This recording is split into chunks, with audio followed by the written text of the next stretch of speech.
Our next guest says a grand bargain is a worthy but unlikely goal of this weekend's G20 meeting.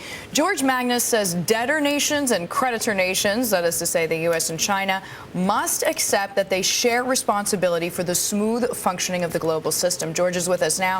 He is Senior Economic Advisor at UBS. He joins me right now on the phone from London. George, thanks so much for joining us. How much time does the world economy have for the debtors and the creditors to figure out a grand bargain? That's a very difficult question. I think that there is time. We've already seen quite a significant build-up in incidents of trade protectionism, probably over 400 incidents in the last 2 years. Most of them quite minor, but nevertheless rather worrisome.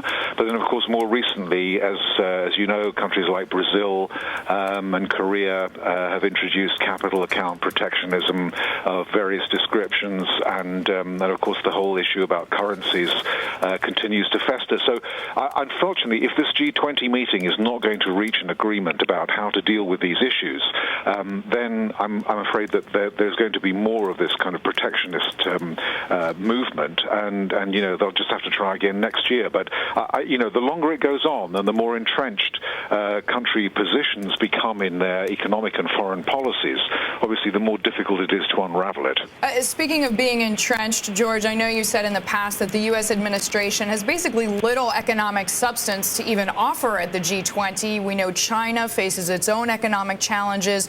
Which country's administration has the most room to maneuver or the least room, however you think that question makes sense better? Yeah. I think it's unequivocal that that China has choices which the United States does not have.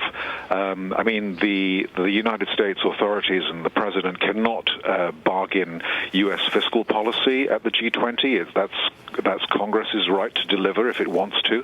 The United States cannot compromise the freedom that the Federal Reserve has to pursue quantitative easing or whatever monetary policy is deemed appropriate to stop the U.S. economy going into a slump. So China has more flexibility.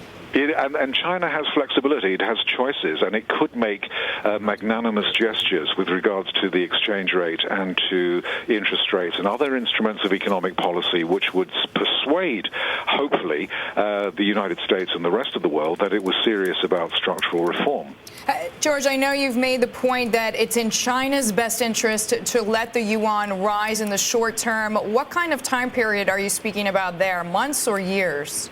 Well, not years. And I don't think that anybody, and particularly U.S. lawmakers, would be happy just to sit back and wait for 5 years on a promise that maybe something would evolve over that period of time. I think there's no question that the Chinese will refuse under all circumstances to a large revaluation of the RMB. So what I think one could hope for, although I don't think it's very likely in the near future, is maybe a kind of a 5 to 8% appreciation as a kind of a one-off change, and then a reversion to the creeping peg upwards. But that requires a big change of view by China, and we also would have to be assured that they wouldn't try to offset it as the Japanese did in the 1980s by trying to kind of neutralize the effects. George, we thank you as always for the time. George Magnus joining us there, Senior Economic Advisor from UBS. Well,